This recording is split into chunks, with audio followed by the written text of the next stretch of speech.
The canary does not sing in the morning. That is the first thing a boy learns when they lower him into the earth for the first time. Not how to swing a pick. Not how to read the veins of black carbon running through the rock face like the lines on an old man's hands. The first lesson, the only lesson that matters in the first hour, is to watch the bird. If it sings, you breathe. If it falls silent, you run. If it drops from its perch, you are already too late to be running.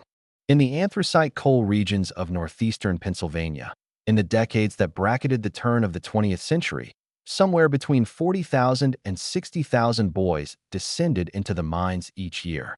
Some were 8 years old, some were 9. The youngest documented by state inspectors were no older than 7. Their ages recorded not in official employment ledgers, which were routinely falsified, but in the cold arithmetic of accident reports filed after they were carried out. They were not called children in the industry's language. They were called breaker boys, trappers, door boys, spraggiers, and drivers. Each title was a job description. Each job description was a sentence. The breaker boys hunched over iron chutes for 10 hours a day, separating slate from coal with bare fingers until the skin split and the nails blackened and fell away. The trappers sat alone in total darkness for entire shifts, operating ventilation doors by rope, hearing nothing but the distant percussion of blasting charges and the sound of their own breathing. The mountain above them contained an estimated 23 billion tons of anthracite coal. The economy of the entire northeastern United States ran on that coal. The furnaces of Philadelphia, the locomotives of the Pennsylvania Railroad, the gaslit parlors of New York City, all of it burned on the labor extracted from these seams. And from these boys. The question this story must answer is not how the mines operated. That has been documented. The question is what it cost, not in dollars, not in tonnage, not in the quarterly reports filed with the Philadelphia and Reading Coal and Iron Company, but in the currency that the ledgers never recorded. What it cost in the hours that boys spent underground, counting the minutes until they could see daylight again, if they saw it at all. There is a particular kind of wealth that requires the destruction of something irreplaceable to produce it. The Roman Empire burned its forests to smelt its iron.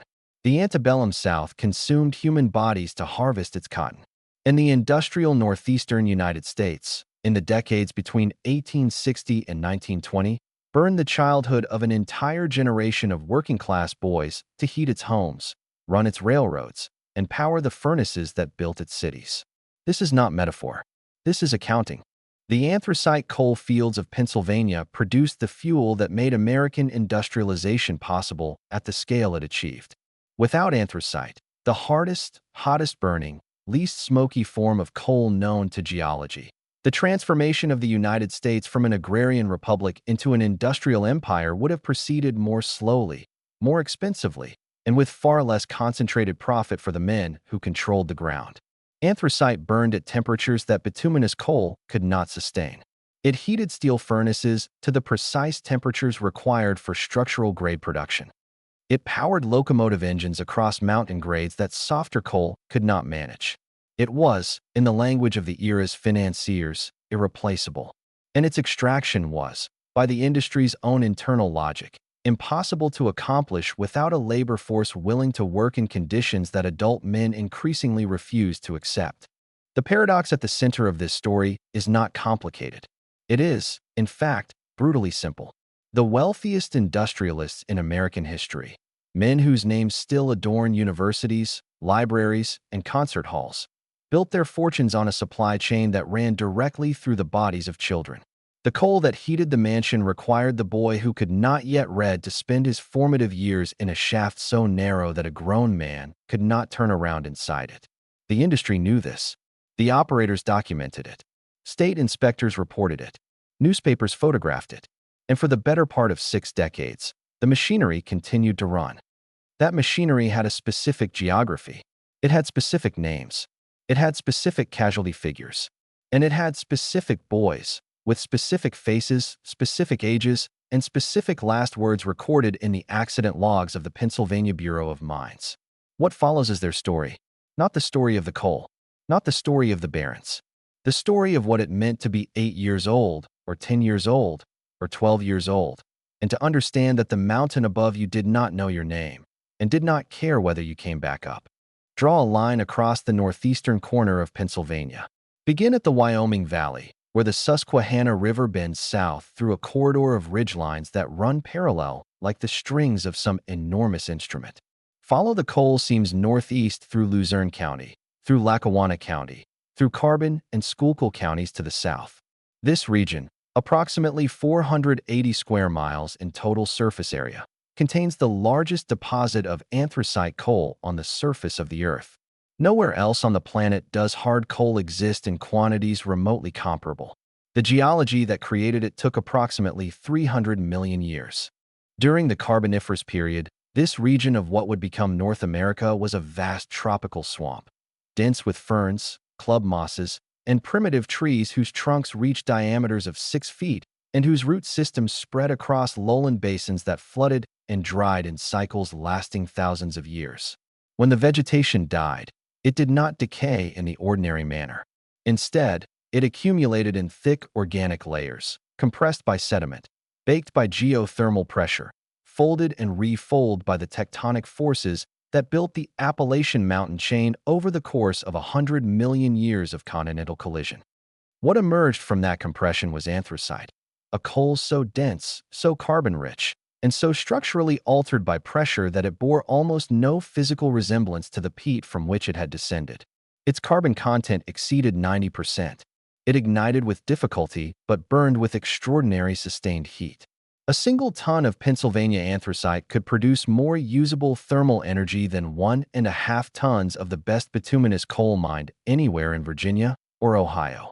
The seams ran in irregular bands through the folded rock, sometimes horizontal, sometimes tilted at angles exceeding 45 degrees, sometimes nearly vertical, twisted by the same geological forces that had concentrated their carbon over 300 million years. The steepest seams required mining techniques that no textbook had fully accounted for. Men and boys worked on inclined faces where the floor beneath them sloped sharply enough that they braced their feet against wooden cleats nailed to the rock to keep from sliding into the dark. The towns that grew above these seams were not planned. They erupted. Scranton expanded from a village of 500 in 1840 to a city of 75,000 by 1880, driven entirely by the anthracite economy. Wilkes-Barre, Hazleton, Shamokin, Pottsville, Shenandoah. Each of these communities existed for one reason and one reason alone. The coal was beneath them, and the coal had to come out. The populations that filled these towns were drawn from the most economically desperate communities of Europe and the American interior. Welsh and English miners arrived first, carrying with them generations of inherited underground craft. Men who understood roof timbering, ventilation, and the language of cracking stone. The Irish followed, driven by the catastrophe of famine. Then the Slavic migrations of the 1880s and 1890s brought Poles, Lithuanians, Ukrainians, and Slovaks in such numbers that entire neighborhoods of Scranton and Wilkes-Barre conducted their daily commerce in languages that their foremen could not speak. These communities shared a single economic reality. The coal company owned the mine. In many cases, the coal company also owned the houses in which the miners lived, the stores in which they purchased their food, the doctors who treated their injuries, and the churches in which they prayed for protection they were not going to receive. The company store extended credit against future wages, binding families to the operator in a cycle of debt that made formal ownership unnecessary. You did not need to own a man if you owned everything he needed to survive. And when a man's wages were insufficient, when injury reduced his output, when illness kept him from the face, when the company arbitrarily adjusted the weight calculations used to measure his tonnage, his family found other ways to meet the company's accounting demands. They sent their sons underground. In 1842, a Philadelphia merchant named Ario Pardee sank his first shaft into the anthracite seams of Luzerne County with borrowed capital, a crew of 17 men, and no particular certainty that the venture would survive its first winter. By the time he died in 1892, he controlled mining operations across 4 counties, owned more than 10,000 acres of coal land, had constructed company towns from raw timber and immigrant labor, and had accumulated a personal fortune estimated at $12 million, approximately $400 million in present-day adjusted value. He was considered, within the industry, a moderate man, a fair operator. a reasonable employer. He was also the man whose collieries employed boys as young as 8 years old in conditions his own inspectors described, in internal memoranda that survived him, as dangerous to adult men. Pardee was not exceptional. He was representative.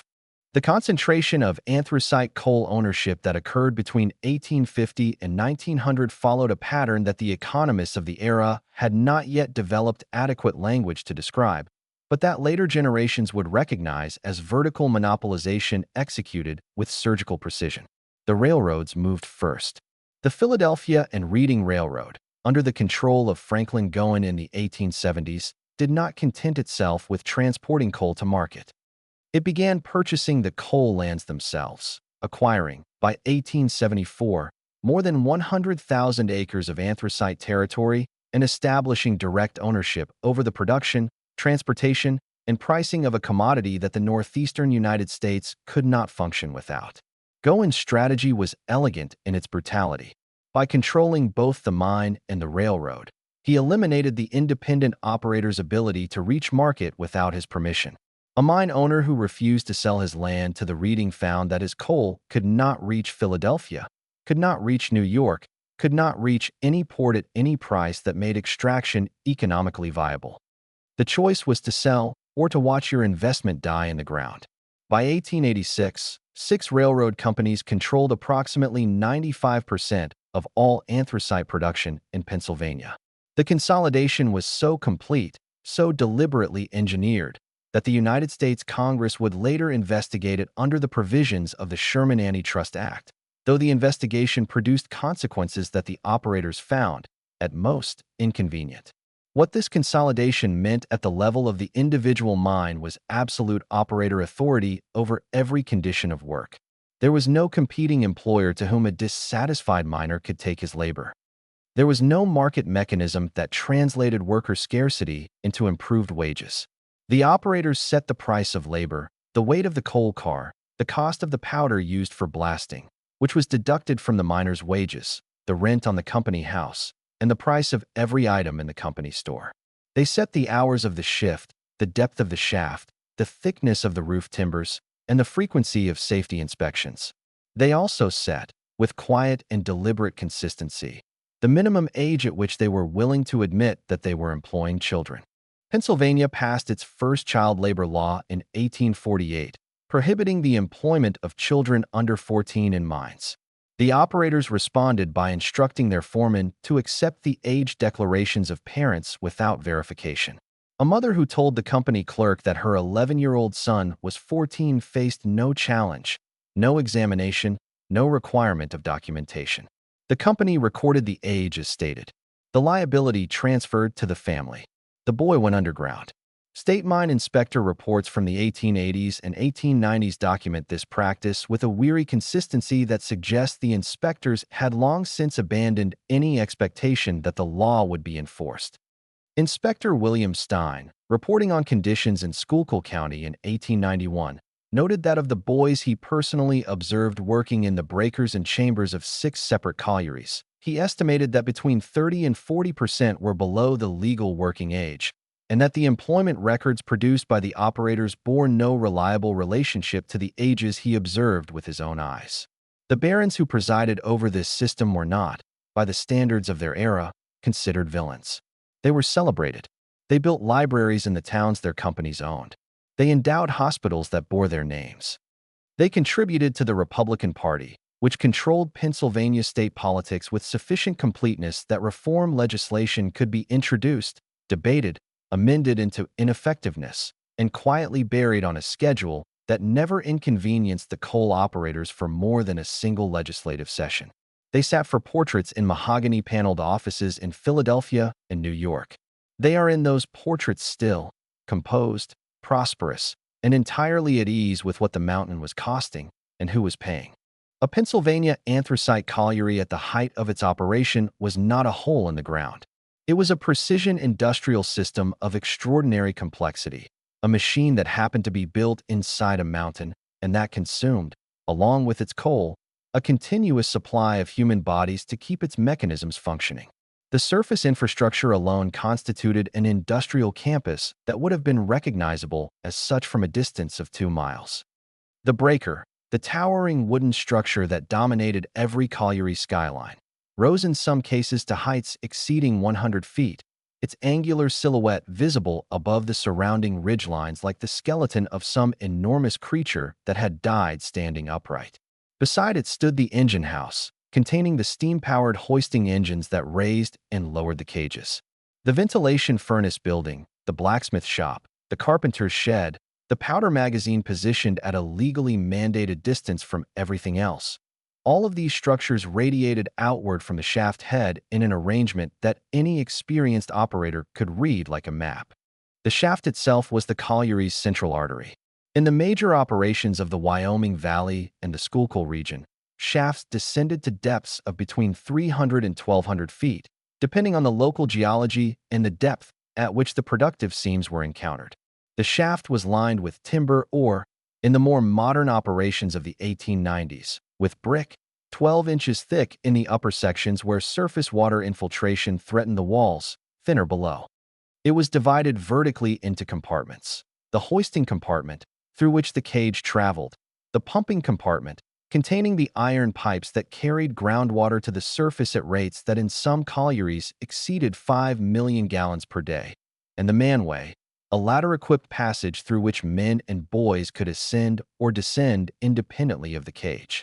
The cage itself was a platform of timber and iron, approximately 6 feet by 8 feet in dimension, capable of carrying a loaded coal car weighing upward of 3,000 pounds, or alternatively a shift's worth of men and boys packed in with the dense practicality of an industry that measured space in terms of what it cost. The hoisting engine that drove it was a reciprocating steam engine of between 200 and 600 horsepower, its massive flywheel governing the speed of ascent and descent with a degree of mechanical precision that was, under normal operating conditions, entirely adequate. Normal operating conditions were not the permanent state of any colliery that ran continuously for decades. Below the shaft bottom, the underground workings spread outward through the seam in a pattern determined by the geology rather than by any engineering preference. The main gangway, the primary horizontal tunnel, ran along the strike of the coal seam, following its angle and thickness as faithfully as the seam would allow. From the main gangway, subsidiary gangways branched at intervals, and from those, the individual chambers where the actual extraction took place opened at angles calculated to allow the broken coal to fall toward the gangway by gravity. The chambers themselves varied enormously in dimension. Where the seam ran thick, 4, 5, 6 feet in height, a man could work standing, or nearly so. Where the seam thinned to 18 inches, as it frequently did in the upper anthracite field around Forest City and Avondale, the miner worked lying on his side, swinging a pick in a space that did not accommodate any other posture.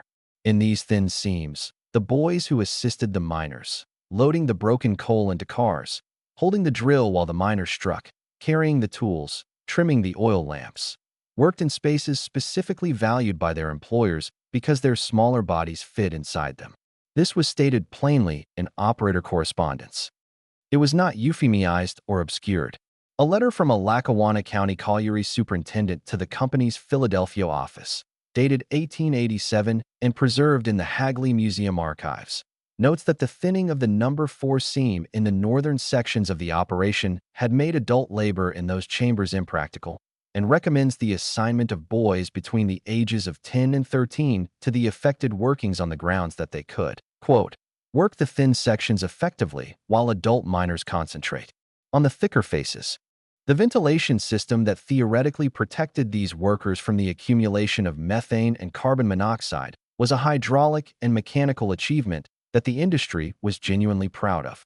Air entered the mine through the downcast shaft, circulated through the workings via a network of brattice cloths, canvas partitions nailed across tunnel intersections to direct airflow, and exited through the upcast shaft, where a furnace burning at the bottom created a thermal draft that pulled fresh air continuously through the system.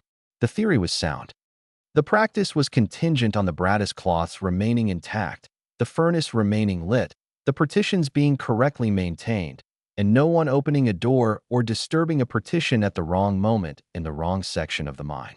It was contingent, in particular, on the trappers, the boys who operated the ventilation doors, remaining at their posts throughout the shift, in total darkness, alone, for 10 uninterrupted hours. The ventilation system's entire integrity, in other words, rested in significant part on the sustained concentration of children sitting alone in the dark. The engineering was sophisticated. The human component it depended upon was 8 years old. Before a boy went underground, he went to the breaker. This was the industry's standard progression, a period of surface labor that the operators described, in their more charitable moments, as an apprenticeship, and that served, in practice, as a filtering mechanism. The boys who could endure the breaker without breaking themselves were considered ready for the deeper work. The ones who could not were replaced, without ceremony or documentation, by the next boy whose family needed the 70 cents a day that the breaker paid. The breaker building was the dominant architectural fact of every anthracite colliery. It stood at the top of the preparation circuit, receiving raw coal directly from the hoisting cage via a series of elevated conveyors and chutes, and discharging clean, sized, graded anthracite at its base into waiting railroad cars. Between the raw coal entering at the top and the graded product leaving at the bottom, the building performed a sequence of mechanical operations: crushing, screening, sizing, and cleaning that transformed an irregular mixture of coal, slate, rock, sulfur balls, and bone coal into a marketable commodity sorted by grade into sizes designated by the trade as lump, egg, stove, chestnut, pea, and buckwheat. The mechanical operations did most of the work. The boys did the rest. They sat on wooden boards placed across iron chutes through which the broken coal flowed continuously downward in a stream that never paused during the working shift. Their legs dangled over the chutes. Their hands worked in the moving coal, fingers probing the flow for pieces of slate, gray, striated, identifiable by texture and weight to a trained hand, and pulling them free before they passed into the clean coal stream below. The coal moved fast enough that inattention for 30 seconds could pass several pounds of slate through unchecked. The foreman, who walked the rows above the boys on a raised platform, noticed. His response was a strike across the shoulders with a switch or a boot applied to the back of the head, corrections that the industry did not classify as assault because they were administered in the course of supervising labor, and because the boys receiving them had no legal standing that required the industry to classify them as anything at all. The noise inside a working breaker was beyond the range of what ordinary language about noise can convey. The crushing rolls, massive iron cylinders that reduced the raw coal to workable sizes, operated at a continuous roar that saturated the building's interior entirely, eliminating the possibility of spoken communication across any distance greater than 2 feet. The chutes vibrated with the passage of coal in a frequency that traveled up through the wooden boards and into the bodies of the boys sitting on them, hour after hour, until the vibration became a physical condition they inhabited rather than a sensation they perceived. The coal dust was total. It settled on every surface, penetrated every opening in clothing, coated the interior of the throat and lungs, and turned the faces of the boys a uniform gray that made them, in the photographs taken by Lewis Hine in the early years of the 20th century, look not like children but like small, exhausted versions of something older and harder than childhood should produce. Lewis Hine arrived in the anthracite region in 1908, employed by the National Child Labor Committee as an investigative photographer. He gained access to the breakers by misrepresenting himself as a Bible salesman, as a safety inspector, as a man with business for the foreman that required him to pass through the building. The photographs he produced in those years constitute the most important visual record of American industrial child labor ever assembled. They show boys of 8 and 9 and 10 years old, their faces gray with coal dust, their eyes carrying an expression that Hine described in his field notes as the look of someone who has already decided that the world outside these walls is not a place they expect to reach. The physical consequences of breaker work accumulated with a consistency that the industry's own physicians documented. The constant forward crouch over the chutes produced spinal curvature in boys who had worked the breakers for more than 2 years, a condition observed and recorded by company doctors who then noted, in the same reports, that the condition did not materially impair the boy's ability to continue working. The coal dust produced a respiratory inflammation that the era's medicine could not effectively treat, and that the industry declined to acknowledge as an occupational disease for the better part of 3 additional decades. The fingers, the primary tool of slate picking, exposed to the moving coal for 10 hours a day, 6 days a week, sustained injuries that ranged from chronic laceration and nail loss to the amputation of fingers caught in the machinery of the chutes, which had no guards, because guards would have slowed the flow of coal, and the flow of coal was the purpose of the apparatus. The boys who worked the breakers were not apprentices learning a trade. They were components in a processing system, positioned at the point where the mechanical operation required a judgment that no machine of that era could replicate, the tactile distinction between coal and slate, and used until that judgment could be replaced by cheaper machinery, or until the boys themselves were old enough, or injured enough, or exhausted enough to be reclassified or discarded. The oldest breaker boys in the historical record are 14. The youngest are 7. The median age, calculated from the employment records of 3 major collieries in Schuylkill County between 1885 and 1900, was 10 years and 4 months. They sat above the iron chutes in the thundering dark of the breaker, pulling slate from the stream, and they did this every day, and they were paid 70 cents for it. And when the shift ended and the machinery stopped and the dust settled enough to breathe, they walked back to the company house where their families lived and ate what the company store had provided on credit, and in the morning they came back. Because the alternative was that their families did not eat. Every anthracite mine in Pennsylvania killed people. This was not a failure of the system. It was a condition the system had absorbed, quantified, and budgeted for. The Pennsylvania Bureau of Mines began publishing annual fatality statistics in 1870. In that first year of systematic record-keeping, the Bureau documented 112 deaths in the anthracite region. By 1885, the annual figure had risen to 247. In 1891, the deadliest single year of the pre-reform era, 441 men and boys died in the anthracite mines of Pennsylvania, a figure that represented, the Bureau noted with the detached precision of institutional statistics, approximately 1 death for every 357 tons of coal produced. The operators reviewed these figures annually. They noted them. They filed them. And they continued operating at the same production schedules, with the same staffing ratios, with the same inspection frequencies, because the mathematics of the situation, as they understood it, did not require them to do otherwise. The cost of a miner's death, the compensation paid to his family under the limited liability frameworks of the era, was between $100 and $300. The cost of the safety improvements that would have materially reduced the death rate was measured in millions of dollars of capital investment and tens of thousands of dollars per year in operational adjustment. The arithmetic produced a clear result, and the operators followed it. The specific mechanisms of death inside the anthracite mines fell into 3 primary categories, each with its own character, its own warning signs, and its own preventability. The first was roof collapse. The extraction of coal from a seam left behind a void, a worked-out chamber whose ceiling was now the unsupported rock that had previously rested on the coal. This ceiling, if not properly timbered and maintained, would eventually fail. The failure could be gradual, a progressive cracking and settling that an experienced miner could read in the sounds of the rock and the appearance of the timber supports, or it could be instantaneous, a single massive fall triggered by geological stress concentrations that produced no audible warning whatsoever. The experienced miners called these silent falls crushers and regarded them with a specific category of dread distinct from their general relationship with the roof above their heads, which was itself never casual. Roof timbering was the miner's own responsibility.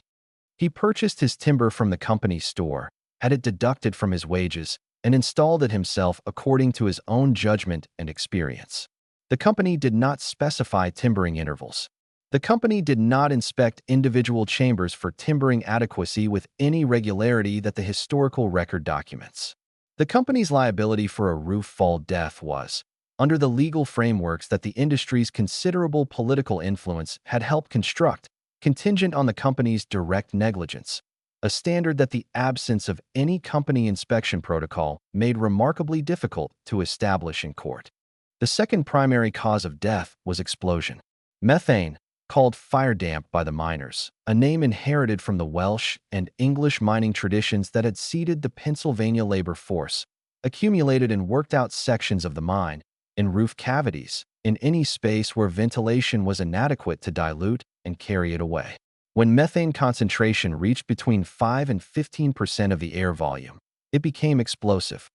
A naked flame, from a miner's oil lamp, from the spark of a pick against a pyrite inclusion in the rock, from the flash of a blasting charge that had not been properly tamped, could detonate the mixture with a force that traveled through the mine's tunnel network at pressures capable of destroying timber supports, collapsing roof sections, and killing everyone in the affected workings simultaneously. The ventilation systems designed to prevent methane accumulation were, as previously noted, dependent on the trappers. The trappers were boys between 8 and 12 years old, sitting alone in the dark. They were not given instruments to measure gas concentrations. They were not given reliable means of summoning help if they detected the smell, described universally in survivor accounts as sweet, faintly floral, incongruous, that indicated dangerous accumulation. They were given a door on a rope and an instruction to keep it closed except when a coal car needed to pass. The third mechanism was the one that killed most quietly and over the longest time: black lung. Coal workers' pneumoconiosis, the progressive accumulation of coal dust in the lung tissue that eventually replaced functional lung with inert black scarring, was not recognized as an occupational disease by Pennsylvania law until 1923 and not compensable under workers' compensation until 1937. Men and boys who worked in the mines for decades breathed coal dust in concentrations that modern occupational health standards would classify as immediately dangerous to life and health. And they did so without respiratory protection of any kind, because respiratory protection had not been mandated, and because the industry's medical consultants maintained, with remarkable consistency through the late 19th and early 20th centuries, that coal dust was not harmful to the respiratory system. The evidence available to those consultants, the autopsied lungs of miners dead before 50, the chronic coughs that filled the church pews of every mining town in northeastern Pennsylvania on Sunday mornings, the widows who described watching their husbands drown slowly in their own scarred tissue over the course of years, did not alter the official position. There was a fourth mechanism that the Bureau's statistics captured incompletely: the accidents that were not classified as fatalities because the boy involved did not die immediately. He lost a hand. He lost an eye. He sustained a spinal injury that left him partially paralyzed. He suffered burns from a methane flash that healed badly and left him unable to work. These injuries did not appear in the fatality columns. They appeared, if they appeared anywhere in the official record at all, in the benefit applications filed with the relief associations that the miners themselves had organized and funded, because the companies provided no systematic compensation for non-fatal injuries. And the legal framework that might have compelled them to do so was the project of legislators whom the coal operators had spent considerable sums ensuring would never be elected. The hidden flaw in the anthracite system was not any single engineering failure. The ventilation could be improved. The timbering standards could be enforced. The methane detection could be systematized. Each individual deficiency had a known remedy that the industry could have implemented at a cost that its profit margins could have absorbed without material strain. The hidden flaw was the decision, made deliberately and maintained consistently across 6 decades of operation, that the cost of preventing these deaths was higher than the cost of allowing them to continue. That decision had a dollar value. It has never been fully calculated. The shift begins before dawn. In the company towns of the Wyoming Valley and the Schuylkill region, the morning whistle at the colliery sounds at 5:30. It does not ask. It does not suggest. It announces, with the flat authority of a steam-driven instrument that can be heard for 2 miles in still air, that the mountain is open and the work is beginning, and anyone who is not at the shaft head within 30 minutes will find their place taken by someone who was. The boy is already awake. He has been awake.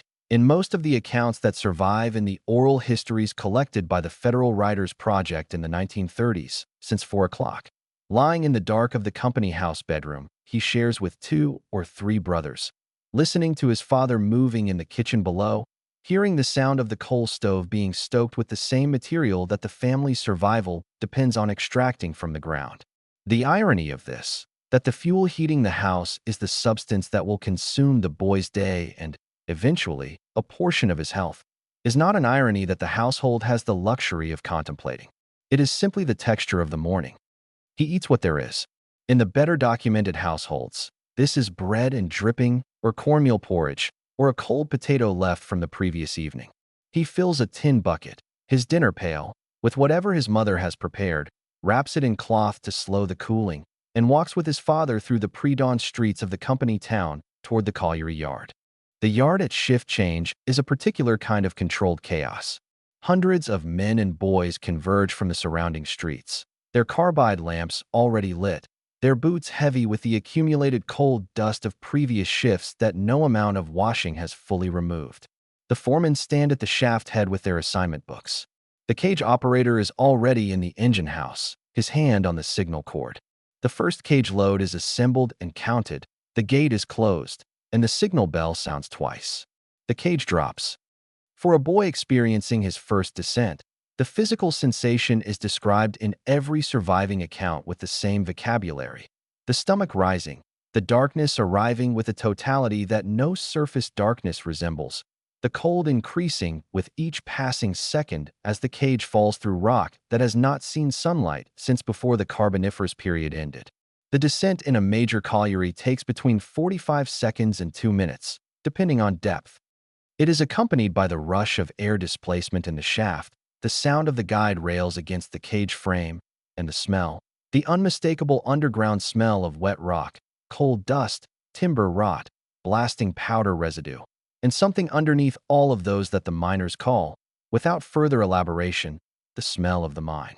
Boys who worked the anthracite for years later described being unable, in old age, to pass a coal bin without that smell returning them instantly and completely to the shaft. At the bottom, the cage stops. The gate opens. The shift distributes itself through the gangway system with the practiced efficiency of a labor force that has been performing this distribution for decades. The trappers peel off first, each one heading to his assigned door station, sometimes a walk of a quarter mile or more through the main gangway, carrying his lamp, moving toward a specific point in the darkness where he will spend the next 10 hours alone. Consider what that means with the precision it deserves. A boy of 8 or 9 years old walks alone through a tunnel in total darkness, his single oil lamp throwing a circle of light approximately 4 feet in diameter, to a wooden door built across the gangway at a ventilation control point. He sits down on the ground beside it. He pulls the rope that opens the door when he hears a coal car approaching. He releases the rope when the car has passed, allowing the door to close and restore the ventilation circuit. He sits in the dark and he waits for the next car. The interval between cars on a slow section of gangway could be 45 minutes. It could be an hour. It could be longer if a roof fall or a mechanical problem elsewhere in the mine disrupted the haulage circuit.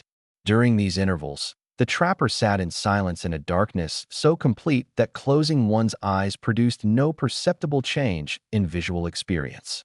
The accounts of former trappers collected in the oral history archives describe the management of this darkness in terms that carry a psychological weight the interviewers appear not to have fully registered.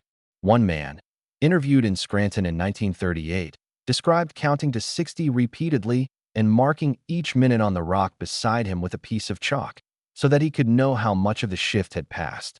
He had done this, he said, from the age of 9 until the age of 11. When he was promoted to driving a mule. He considered the promotion the most significant improvement in his life circumstances that he had experienced up to that point.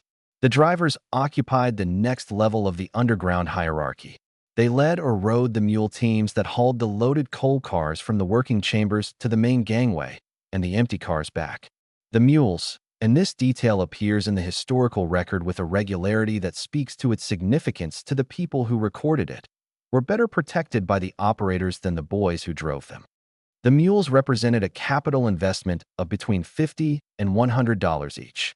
They were stabled underground in purpose-built chambers, fed on company-purchased hay and grain, examined by veterinarians when injured, and in the larger operations given names that their drivers used consistently.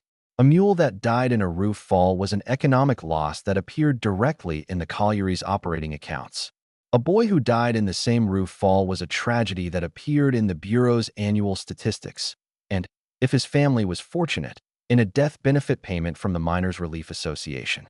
The mules lived underground permanently in many of the deeper operations. They were lowered into the mine as young animals and never brought to the surface again. They worked in the dark for years, pulling coal cars along iron rails set in the gangway floor, their eyes adapting to a permanent dimness that the carbide lamps of the drivers provided. Former miners who described these animals in interviews consistently noted that the mules knew the mine's haulage routes with a precision that exceeded their drivers' knowledge, that a mule would stop of its own accord before a section of deteriorating roof, or refuse to enter a working area where gas had accumulated, demonstrating a sensitivity to the mine's conditions that the industry's safety protocols failed to replicate with any instrument it had deployed. The boys trusted the mules more than they trusted the foreman. This is documented. It is not incidental. By midday, though midday underground is a concept measured entirely by the dinner pail and the internal clock, since no light changes to mark it, the shift is at its physical midpoint. The miners at the faces have been drilling, blasting, and loading for 6 hours. The boys assisting them have been loading coal by hand into the cars, holding drill steels, trimming lamps, carrying timber, and performing whatever task the miner directing them requires. The dinner break lasts 20 minutes.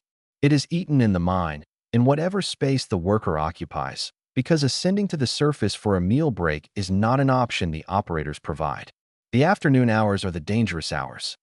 Fatigue has accumulated in the bodies of men and boys who began moving before 5 in the morning. The concentration that keeps a miner reading the roof above him with the continuous passive attention that experience develops begins to degrade. The timbering decisions that seemed adequate in the morning are not re-examined with fresh judgment in the afternoon. The trappers, who have been sitting alone in the dark since the start of the shift, are fighting a physical battle with sleep that the record suggests they did not always win. The accident reports filed with the Pennsylvania Bureau of Mines show a statistically significant clustering of roof fall fatalities and serious injuries in the period between 2 and 4 in the afternoon. The Bureau noted this pattern in its 1893 annual report without drawing the obvious conclusion in terms direct enough to compel legislative response. The pattern continued for another decade before it appeared in reform advocacy literature in language blunt enough to reach newspaper audiences. The end of the shift sounds at the shaft bottom as a series of bell signals. The cage is coming. The shift is over. The ascent is beginning. The boys move through the gangways toward the shaft bottom in the same direction as the loaded coal cars, stepping aside into the manholes cut into the gangway walls when a car passes, their lamps throwing moving shadows across the timber-ribbed walls of the tunnel. The cage rises. The darkness falls away.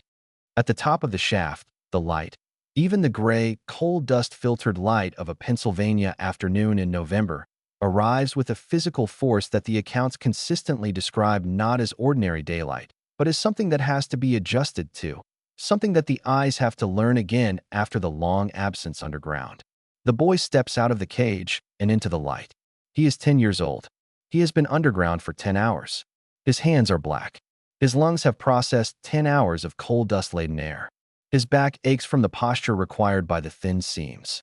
His eyes are adjusting to an illumination his underground shift has made temporarily foreign. He will be back at the shaft head in 17 hours. On the morning of September 6, 1869, the Avondale mine in Plymouth Township, Luzerne County, Pennsylvania, caught fire. The mine belonged to the Delaware, Lackawanna, and Western Railroad, one of the 6 consolidated operators that by this period controlled the majority of anthracite production in the region. It employed, on that Monday morning, 110 men and boys. The youngest was not yet 12. The oldest was 53. They had descended the shaft at the start of the day shift between 6 and 6:30 in the morning, distributed through the underground workings in the standard pattern of an operating colliery, when the fire started in the wooden structure at the top of the shaft. The Avondale mine had one shaft. This single fact determined everything that followed. There was no second exit. There was no alternate route by which the men and boys underground could reach the surface. The shaft, the only shaft, was now a vertical flue through which the burning surface structure was feeding superheated smoke and combustion gases directly into the underground workings. The ventilation system designed to move fresh air through the mine was now operating in reverse, drawing the products of the surface fire downward through the same circuits it had been designed to supply with breathable air. The fire at the surface was extinguished within hours. The firefighting operation was not complicated. The breaker and the shaft house were wooden structures, fully involved when the fire companies arrived, but containable and eventually contained. The men who fought the surface fire could see the sky above them. They could step back from the heat. They had options. The men and boys underground had none. When the rescue teams, composed of volunteers from neighboring collieries, men experienced enough in mine conditions to understand what they were descending into, finally entered the shaft nearly 24 hours after the fire began, they found the 110 workers in the underground workings where they had retreated when the smoke first entered the gangways. The bodies were clustered at the furthest point from the shaft, at the end of the main gangway, where the men had understood intuitively that the greatest distance from the shaft meant the greatest time before the toxic gases reached them. It had not been enough time. The coroner's report established that death had resulted from carbon monoxide poisoning, the colorless, odorless product of incomplete combustion that the mine's ventilation system had distributed through every working section of the underground with the same efficiency it had previously used to distribute fresh air. Carbon monoxide poisoning produces unconsciousness before death.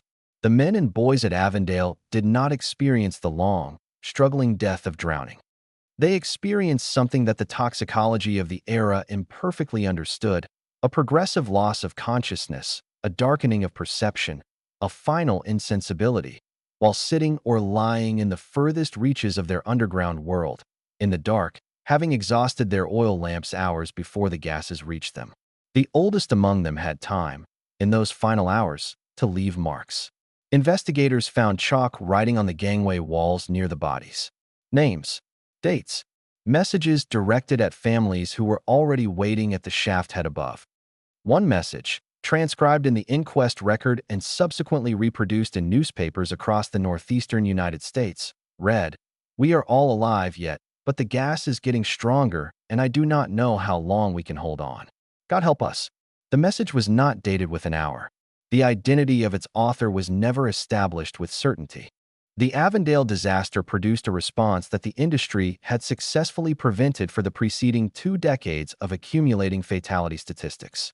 The public reaction, concentrated, sustained, and expressed through the kind of newspaper coverage that the era's penny press was capable of directing at a single event with enormous force, drove the Pennsylvania legislature to pass the Mining Act of 1870 within months of the disaster. The act mandated, for the first time, that every mine employing more than 10 workers must provide 2 separate exits. It established minimum ventilation requirements. It created a formal mine inspection apparatus with state-employed inspectors who had the legal authority to order corrections. These were genuine reforms. They were also immediately subjected to the same process of evasion, underfunding, and political subversion that had neutralized every previous attempt at mine safety regulation in Pennsylvania. The inspection corps was understaffed from its first year of operation. The legislature that mandated inspection neglected to fund it at a level adequate to inspect the number of operating mines in the anthracite region on any schedule that could be called systematic. Operators challenged inspector citations in courts where the legal framework consistently interpreted ambiguous provisions in the operator's favor. The second exit requirement was met, in numerous documented cases, by the construction of alternative exits that were technically compliant with the letter of the statute and practically useless as escape routes, too narrow, too poorly maintained, or positioned in sections of the mine that working conditions made inaccessible to workers attempting an emergency evacuation. The 110 men and boys of the Avondale mine became, in the immediate aftermath of the disaster, the most important labor argument in Pennsylvania history. Their deaths drove the passage of legislation that saved an unknowable number of subsequent lives. Their deaths also became, almost immediately, a political commodity, cited by reform advocates, cited in response by operators who pointed to the legislation as evidence that the system had corrected itself, and gradually absorbed into the background narrative of an industry that continued, in the decades following 1870, to kill its workers at rates that the reformed inspection regime was manifestly unable to reduce to anything approaching acceptable. The Bureau of Mines documented 441 deaths in 1891, 22 years after Avondale, 21 years after the Mining Act that Avondale had forced into existence. The mountain did not change its arithmetic because a law had been passed. The mountain did not know about the law. The mountain continued to do what mountains do, to press downward with the indifferent force of geology, to accumulate gas in its voids, to fracture its own strata without warning or ceremony. And the men and boys inside it continued to die at the rate that the operator's investment in prevention had not yet been sufficient to alter. The names of the Avondale dead are recorded. They are carved in stone in Plymouth Township, where the mine once stood. The youngest of them, the boy who was not yet 12, is listed by name in the coroner's inquest. His age appears beside his name in the official record of a disaster that was supposed to change everything. It changed some things. It did not change enough. In the spring of 1902, the anthracite coal fields of northeastern Pennsylvania went silent. Not the silence of a worked-out seam, or the silence of a flooded shaft, or the silence of a Sunday when the operators permitted the mountain one day of rest.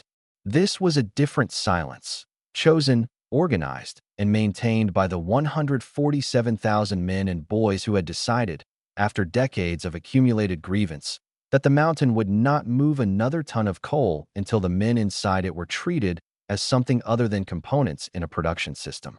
The strike that began on May 12, 1902, and lasted 163 days, was the largest labor action in American history to that point. It was not spontaneous. It was the product of years of organizing by the United Mine Workers of America under the leadership of John Mitchell, a man of 32 years old at the time of the strike, the son of an Illinois coal miner, who had joined the Union at 17 and risen through its organizational structure with a combination of tactical intelligence and personal composure that his opponents consistently underestimated and his members consistently relied upon. Mitchell had been building toward this confrontation since his election as UMWA president in 1898. The anthracite region had resisted unionization longer and more effectively than any other major coal field in the United States, for reasons rooted in the same structural conditions that made it so profitable. The 6 consolidated operators who controlled the region's production had used their control of company housing, company stores, and company-employed foremen to identify and terminate union organizers with an efficiency that had broken 3 previous organizing attempts in the preceding decade. They had imported strikebreakers, called scabs, in the miners' vocabulary, a word whose etymology traced directly to the wound-sealing function it described, from the coal fields of Virginia and from the waves of newly arrived immigrants who did not yet understand the labor landscape they had entered. They had employed private detectives from the Pinkerton Agency and from local firms whose names appear repeatedly in the operator correspondence of the period, men whose function was to report on union activity, intimidate organizers, and, in documented cases, manufacture pretexts for the termination of workers whose union involvement the operators wished to end without the appearance of explicit anti-union retaliation. Against this apparatus, Mitchell had built an organization that by 1902 had enrolled approximately 100,000 of the anthracite region's workers, not a complete enrollment, but sufficient. He had also built something the operators had not anticipated and could not easily counter: a public argument. The UMWA's demands in 1902 were specific, documented, and presented to the public with a clarity that the operators' counterarguments never fully matched. The union sought a 10% wage increase, the first general wage improvement the anthracite miners had received in more than a decade, during which the prices charged by the company stores had risen consistently. It sought a reduction of the working day from 10 hours to 9. It sought the use of a standardized weighing system for measuring coal output. The existing system, controlled by the operators, was subject to manipulations that miners had been documenting and protesting since the 1870s, with no result. And it sought formal recognition of the union as the collective bargaining representative of the anthracite workforce, the demand that the operators found most threatening and that they refused with a consistency that remained absolute from the first day of the strike to its final resolution. The principal public spokesman for the operators was George F. Baer, president of the Philadelphia and Reading Coal and Iron Company, the direct corporate descendant of Franklin Gowen's consolidation machine. Baer was a lawyer by training and a company man by temperament, and he managed, in the course of the 1902 strike, to produce a single document that did more damage to the operator's public position than anything the UMWA's communications apparatus could have engineered. In August of 1902, responding to a letter from a citizen urging him to settle the strike in the interest of Christian charity, Baer wrote, "The rights and interests of the laboring man will be protected and cared for, not by the labor agitators, but by the Christian men to whom God in his infinite wisdom has given the control of the property interests of the country." The letter was published. The response was immediate and devastating. Newspapers across the political spectrum, including papers that had been reliably sympathetic to the operators' framing of the labor question, treated the statement as the confirmation of everything the reform movement had been arguing about the coal baron's self-conception. Theodore Roosevelt, sitting in the White House and monitoring the strike with the acute political attention of a man who understood that a northeastern winter without anthracite coal was a domestic crisis of the first order, reportedly read the Baer letter and described it, in private correspondence, as the most arrogant public statement he had encountered in his years of public life. Roosevelt's involvement in the resolution of the 1902 strike was itself historically unprecedented.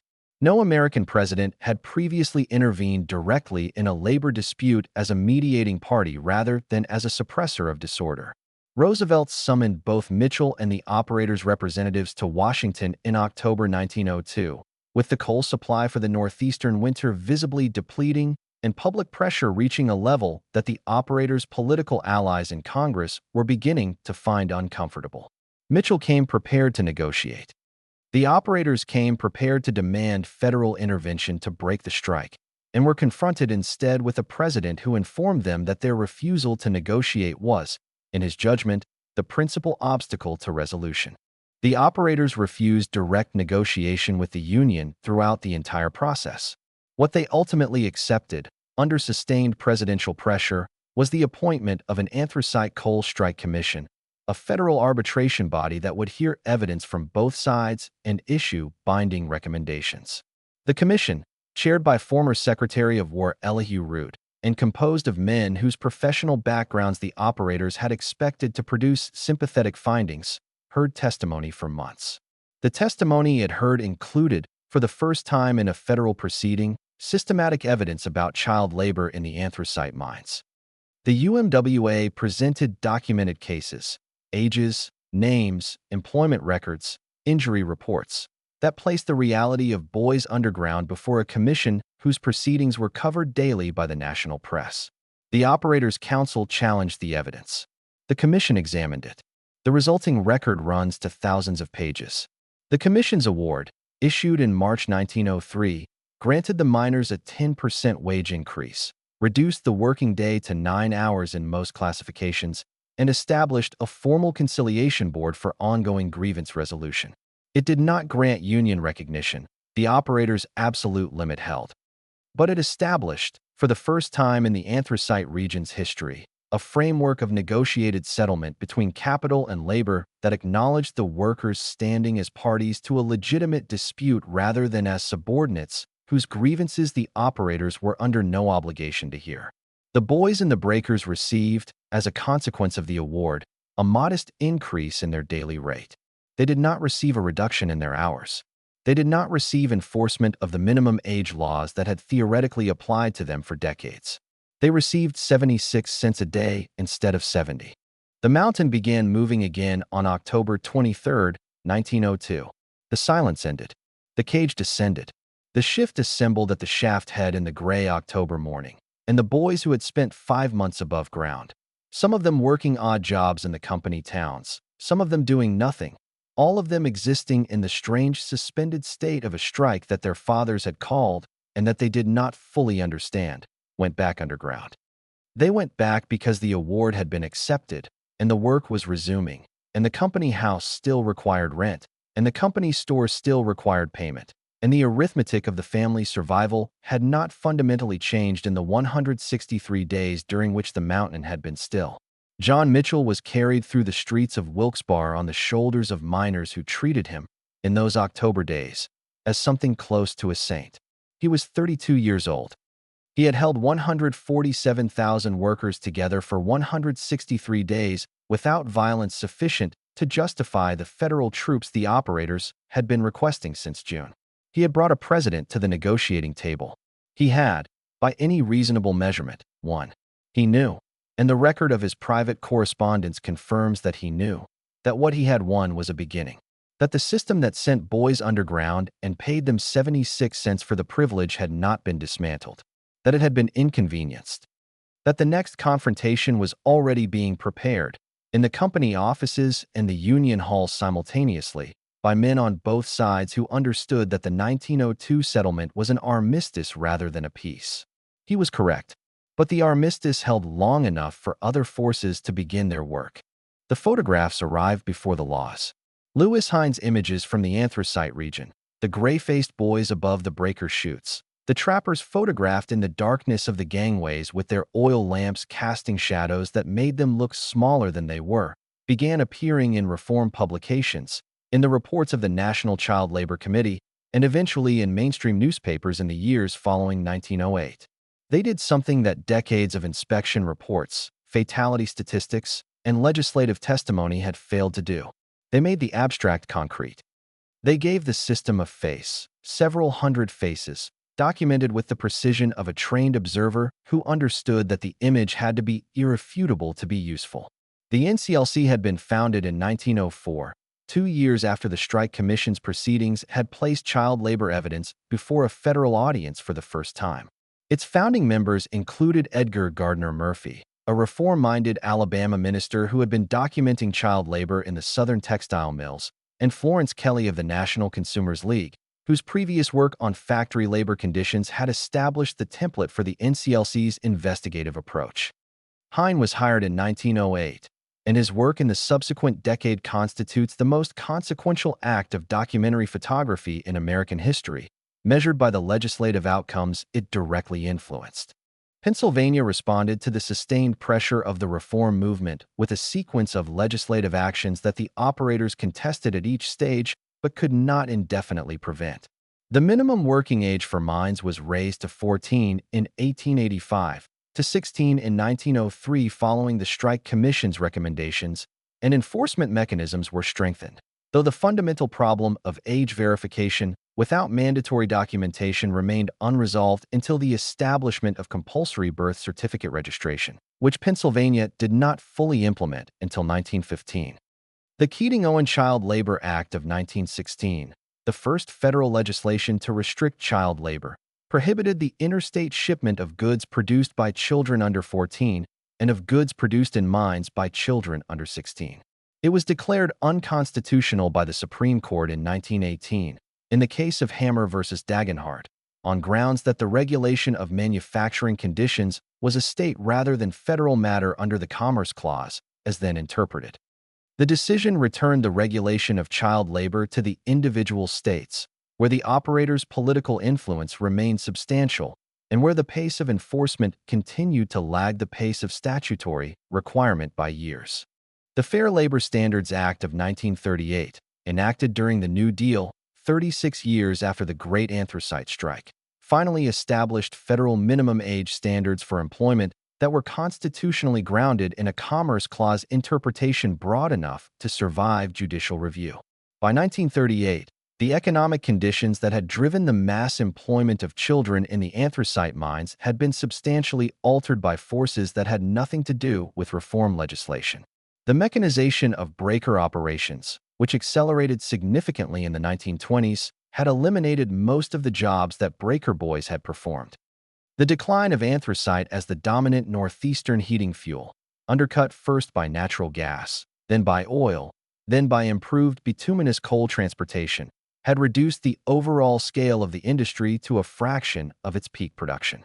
The boys were no longer needed in the numbers that the industry had once consumed them, and the laws that arrived to protect them arrived into an industry that had already changed the terms of its own labor demand. This is the particular cruelty of the reform timeline. The legislation that would have protected the boys of 1880 and 1890 and 1900 arrived in time to protect the boys of 1938, of whom there were far fewer, in conditions far less extreme, in an industry far less dominant than the one that had made the protection necessary. The men who had been those boys, who were, in 1938, in their 50s and 60s, sitting in the company towns that the depleted industry had left behind, breathing with the compromised lungs that the coal dust had given them, watched the Fair Labor Standards Act pass into law and understood its significance in a way that its congressional sponsors did not. They understood it as the final acknowledgement, by the legal system of the country that had consumed their childhoods, that what had been done to them had been wrong. Not regrettable, not unavoidable, wrong, preventable, known to be wrong by the people who had continued doing it for 6 additional decades after the knowing. The compensation for this acknowledgement was nothing. There was no restitution mechanism. There was no systematic recognition of the specific individuals whose specific childhoods had been spent underground. There was the law, going forward, protecting children who would not be sent underground anyway. It was, by any honest accounting, insufficient. It was also, by the standards of what American industrial capitalism had previously been willing to concede regarding its treatment of the most vulnerable people in its labor supply, as much as the reform movement had been able to extract. The operators, for their part, accepted the regulatory framework with the pragmatic adaptability of institutions that had survived 4 decades of reform pressure by yielding on specifics while protecting their fundamental structural position. They filed compliance reports. They adjusted their employment practices. They contributed, in some cases, to the political campaigns of the legislators who had passed the laws that constrained them. They did not apologize. The historical record contains no document in which the operators of the Pennsylvania anthracite industry acknowledged, in direct and unambiguous language, that the employment of children in their mines had been a moral wrong that they had knowingly perpetuated. The nearest approximation in the documentary record is a 1922 statement by a Philadelphia and Reading Company executive acknowledging that past employment practices had not always met the standards that current understanding required, a formulation carefully constructed to locate the failure in historical ignorance rather than deliberate choice, and to place the operative moral judgment in a safely retrospective frame. The boys who had prayed to see daylight again were not mentioned by name. The mines are closed now, not all at once. The anthracite industry did not end with a single event dramatic enough to mark on a calendar. It receded. Production peaked in 1917 at 100 million tons and declined from that summit with the gradual, irreversible momentum of an industry whose economic foundations were being dissolved by forces it had no mechanism to resist. Natural gas reached the northeastern cities. Fuel oil displaced coal in home heating systems across the region. The railroads that had been built to move anthracite converted their locomotive fleets to diesel. The furnaces that had required the hottest burning coal on the continent were rebuilt to accept alternatives. By 1950, anthracite production had fallen to 60 million tons. By 1970, it was below 10 million. The last major commercial operations in the Wyoming Valley closed in the 1980s. Leaving behind a landscape so thoroughly altered by a century of extraction that the original topography exists now only in pre-industrial survey maps. What remains is specific and strange. The culm banks, the mountainous accumulations of waste rock and low-grade coal that the breakers discarded over decades of operation, still dominate the skylines of Scranton, Wilkes-Barre, Hazleton, and Shamokin.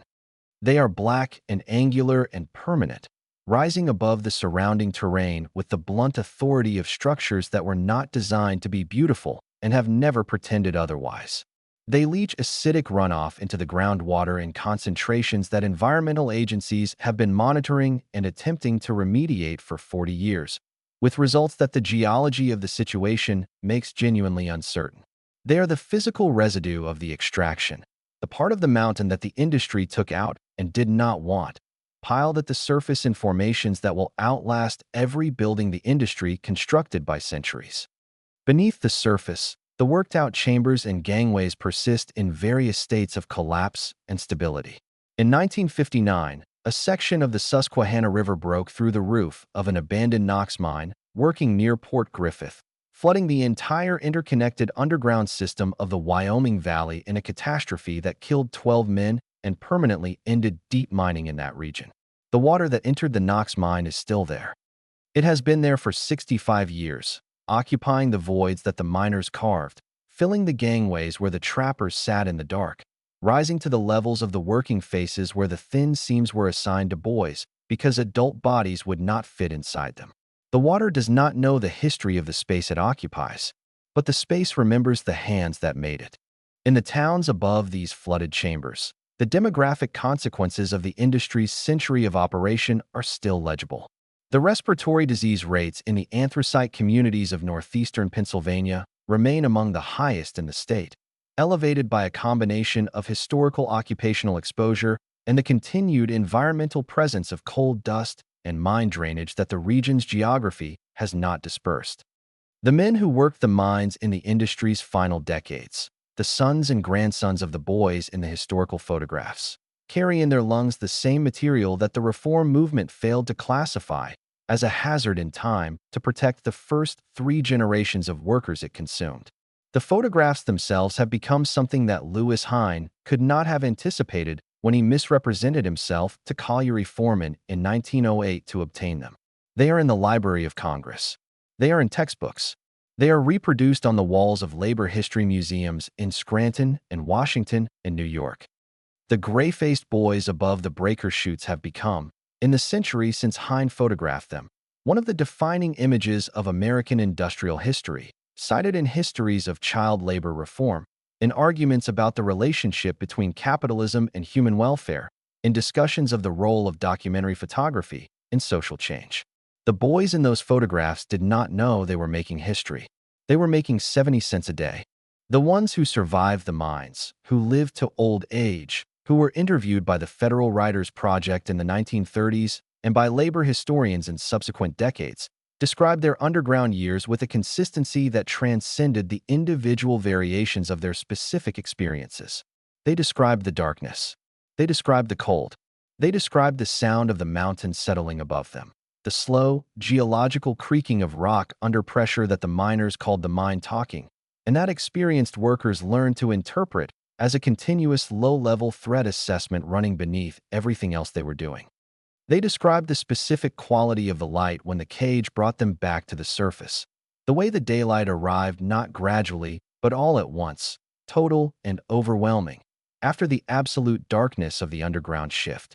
Several of them, in interviews conducted decades after their mining years had ended, described dreaming about that moment, the cage rising, the darkness thinning, the light arriving. Not as a pleasant dream, as a recurring one. The underground hours following them into their sleep, making them work through the ascent again and again, making them experience the relief of the surface light with a vividness that waking life had long since stopped providing. They had prayed to see daylight again.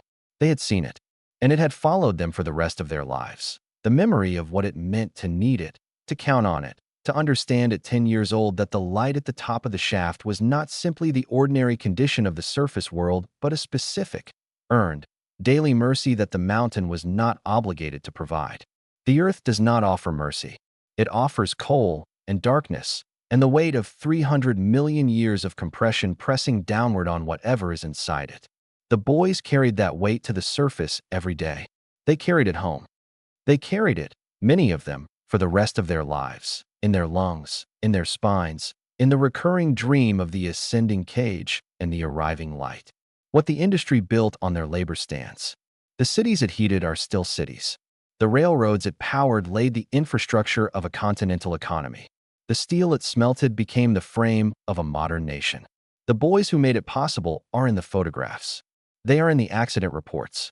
They are in the oral histories, speaking in the recorded voices of old men describing childhoods that the law eventually decided should never have happened. They are in the earth, some of them, the ones who did not come back up. The canary never sang for them.